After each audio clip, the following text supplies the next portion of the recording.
Hello and welcome to Freed Indeed Live. I'm your host, Kevin J.N. Hughes, and today I'm going to be talking about obedience and about visions and dreams and how we test visions and dreams. But I'm also going to be talking about a little bit more general than visions and dreams as well. But before we get too far into it, I just want to remind you guys about our awesome sponsor, Whole Strength Christian Apparel. They make awesome products for working out, and these products are actually such great quality that I feel like you could wear them even when you're not working out, but you can see that a lot of them are more workout products, and then they have streetwear as well. But they just have really great quality products, really great quality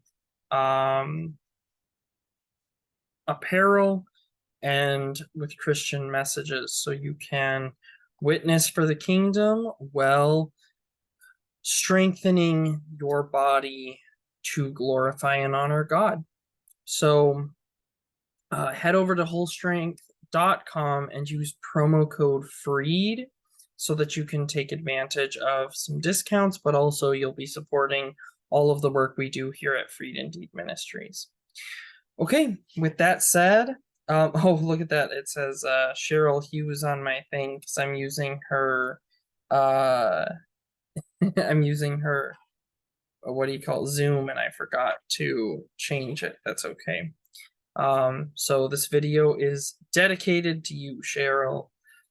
Anyway, so obedience. So I've been thinking about this topic because I've been reading and listening to some of the lives of the saints, and one thing that keeps coming up is obedience. And as I've been thinking about this topic, one of the things that keeps coming up is this idea of the obedience to those in authority over us and how this becomes a test of people's visions. Because in Orthodoxy, we don't encourage people to follow visions.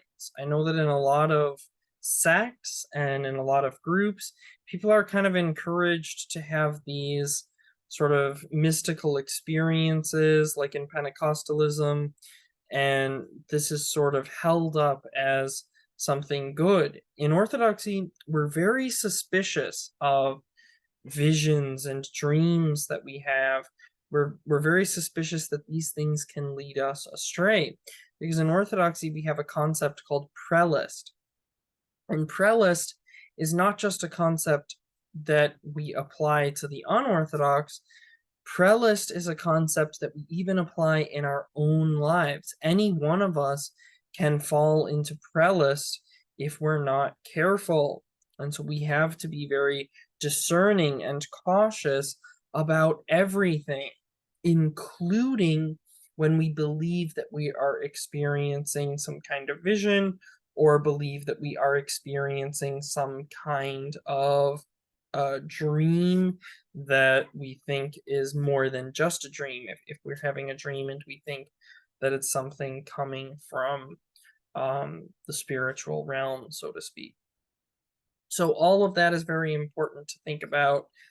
But how can we be discerning? Well, the general answer is be suspicious of any visions that you have. We should always be suspicious. We should always be discerning, and we should always sort of reject visions when they're presented to us. But sometimes these things actually do end up being from God. For example, there was a saint who was having a vision of Christ, and he turned away from it and said, this can't truly be a vision of Christ because I'm unworthy. Well, he actually wasn't unworthy. He was a saint. He was a very holy man, but he was so humble that he didn't believe he was worthy to have a vision of Christ. And what ended up happening is that Jesus actually rewarded him for his humility. So even if the vision does turn out to be from God, you'll lose nothing by eschewing it, because that's what God wants us to do. God wants us to be humble enough not to just follow visions wherever they lead us. And so he'll actually reward us if we have the humility when we're seeing these things to embrace the church's teachings and eschew them to the best of our ability. Now, to go a step further, though, we can also test visions based on whether they lead us to obedience or disobedience. So there was a saint named Saint Simeon who was doing something that no one had ever seen before, something that none of the saints had done before, something that none of the ascetics had done before, something that had never been done before. What he was doing is he had set up a pole, and on top of this pole, Saint Simeon, it wasn't a pen, but I'm using that as an example. Saint Simeon climbed up this pole and was standing on the top of the pole, like a pillar, and it had like a little stand on the top, and he was standing on that and praying all day. And because this was something that had never been done before and it was very strange, some bishops came to Simeon and they said, "Come, we are bishops of the Holy Church, and we command you to come down from the pole." And Simeon started to climb down, and they said, "Okay, stop. You can go back up, because now we see that what you're doing is from God." So why did they go through all that? Well, they went through all that because if Saint Simeon, if he had not been a saint, if he had just been Bro Simeon, if Bro Simeon was up on top of this pillar thing and they said, "Come down," and he started chucking rotten apples at them, saying, "Bugger off, I'm a holy man, don't you know, and I have a vision from God that tells me to be up here." If that was his attitude and his behavior, then they would have known that he was not a saint. They would have known that he was not holy and that he was in fact in pride and in prelist. But because he, from this pillar, he looks down and he says,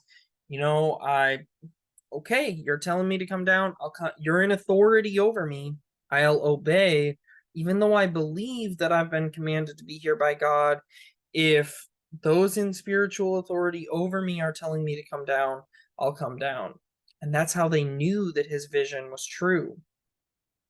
I actually know a young man who was very on fire to join the Orthodox Church, and he was a catechumen and he was attending the catechesis courses, and then he was having these visions, and he did the opposite of what Saint Simeon did.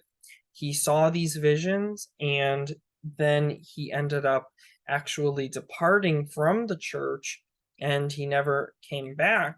And the reason why he departed from the church is because these visions led him astray, and he didn't have the humility to subject those visions to the obedience of our priest, Father Michael.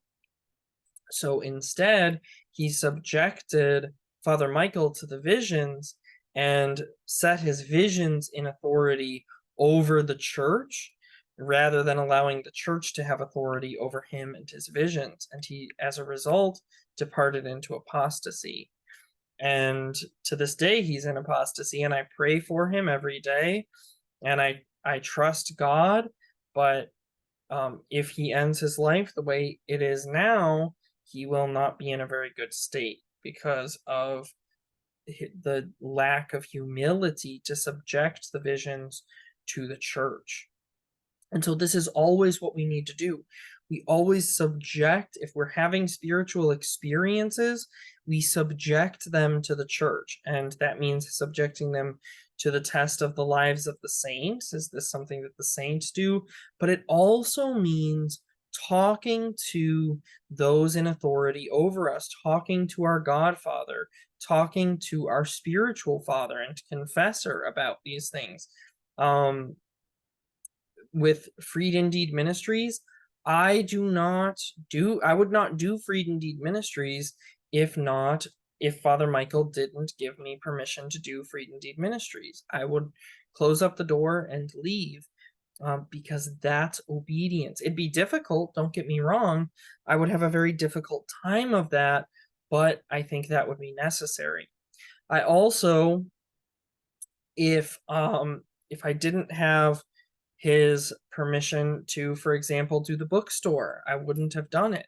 I asked Father Michael what his thoughts were on the bookstore, and he gave me the go-ahead to participate in the bookstore and to help be one of the people purchasing and taking over the bookstore. And I did. When I started doing book clubs at the bookstore, I realized that you might think that since that's kind of affiliated with the ministry, it might fall under the umbrella of that. And to a certain extent, that's true. But I still went to Father Michael and I still asked him, I still said, you know, for the bookstore, I want to do philosophy classes, and I want to do book clubs, and I want to do these things. I want to use my background for these things. And what Father Michael told me is, he said, okay, you can do that, and you can tell people about it and advertise for it at church if and only if you are teaching from Orthodox books. If you're teaching from books that aren't Orthodox, then you can do that at your bookstore, because it's your bookstore and you have a right to teach from whatever books you want. So you have a right to teach from books that aren't by Orthodox authors. I'm giving you permission to teach from books that aren't from Orthodox authors, but if you do, you can't talk about it and advertise it at church. But whenever you teach from a book that is by an Orthodox author, you can do that. And our book clubs have led people into the church. Our book clubs have been used by God to bring people into the church. Our bookstore has been used by God to bring people into the church. And that's been such a huge blessing. But I wouldn't have done it if Father Michael had not given me permission. Right now, Cheryl and I want to look into a biblical counseling program, and I'm looking into adding that to my repertoire.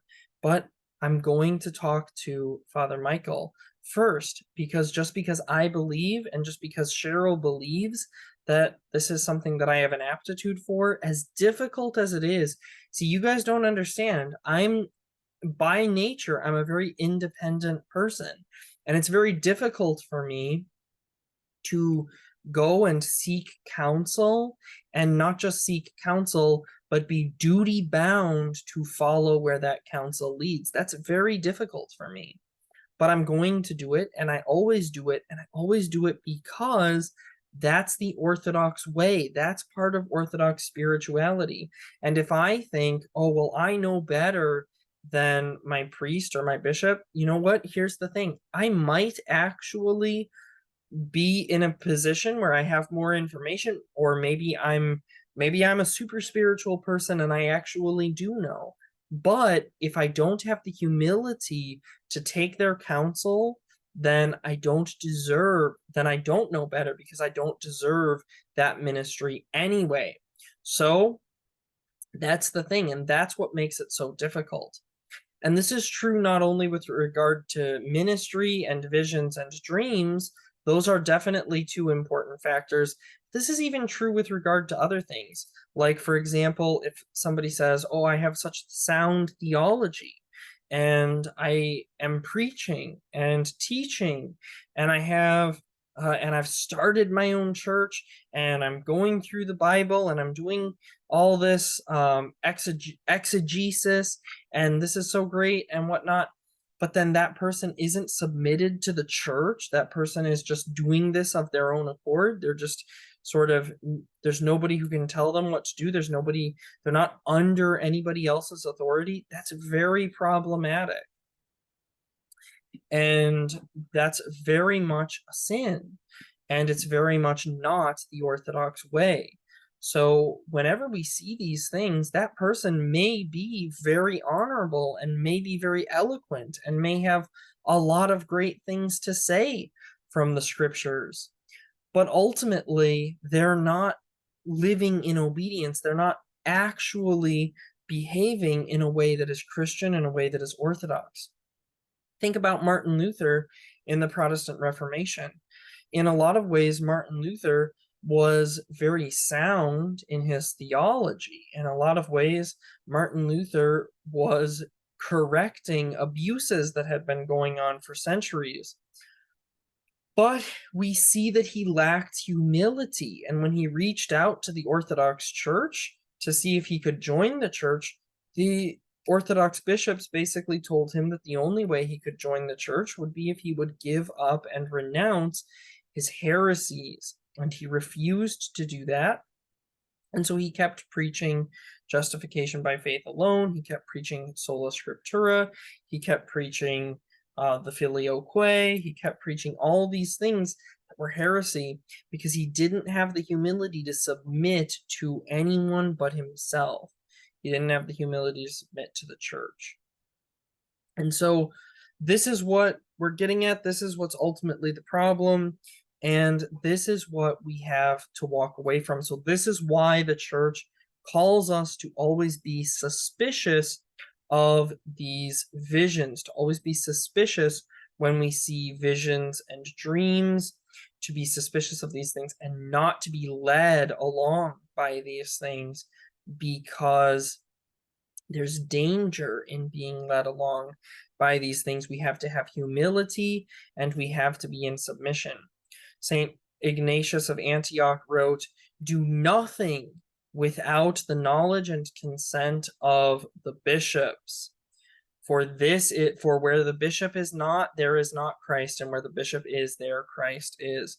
So St. Ignatius of Antioch gives us wise counsel there, and this is why you need to be in a good relationship with your spiritual father. This is why you need to be meeting with your priest, your spiritual father regularly, and learning from them, seeking their counsel on decisions you're making. And priests have to be humble too. If a priest doesn't have any knowledge at all of somebody's business and these things, and the person comes to them and says, should I buy stocks in this company or not buy stocks in this company? A priest has the right to say, hey, if you think it's a wise business practice, if you think this is a wise decision, if you've done the research, then by all means buy the stocks. If you think it's not such a good decision and you think there's too much risk, then that's something you know more about than I do. But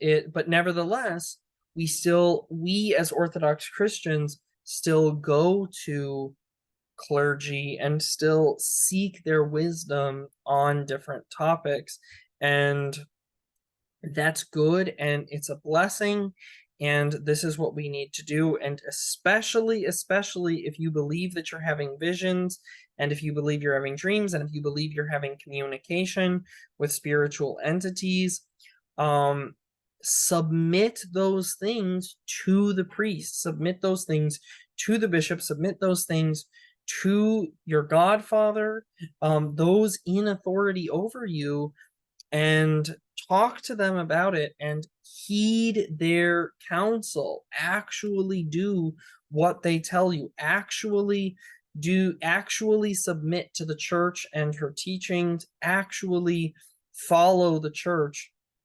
Because if you're saying I have this vision and you're not following, and that means that the church is corrupt, no, it means that you are corrupt. Because even if you are right, you can still be wrong. Because even if your vision turns out to have been true, but you were lacking humility, then your vision is leading you to hell.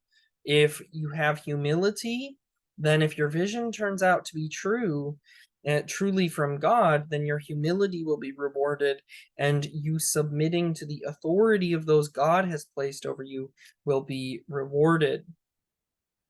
There was a great saint in Russia in the last century, and he lived under the Soviet Union. And at one point, there was a bishop who was unfortunately kind of compromised, and that bishop um, defrocked this holy man. And I've always found this story to be very inspiring, not because the holy man was defrocked, but because of the humility with which he suffered this in um and endured this horrible tragedy. And he didn't say, well, that bishop is a compromiser, I'm not going to do what he says. He said, I am very grieved by this, but I'm going to obey the bishop because he's placed in his position by God. Even if he is corrupt, he's placed in this position by God. And by the end of this saint's life, the bishop had restored him, and and he's now remembered as a saint. And this is what we have to remember. Even if what we're doing is from God, we still have to be humble and have to obey those set in authority over us. And if we aren't willing to do that, then the problem isn't with them, it's in fact with us. So thank you very much for watching. God bless, and please do share this with your friends, especially your friends who are struggling with obedience, and that they too may be freed indeed.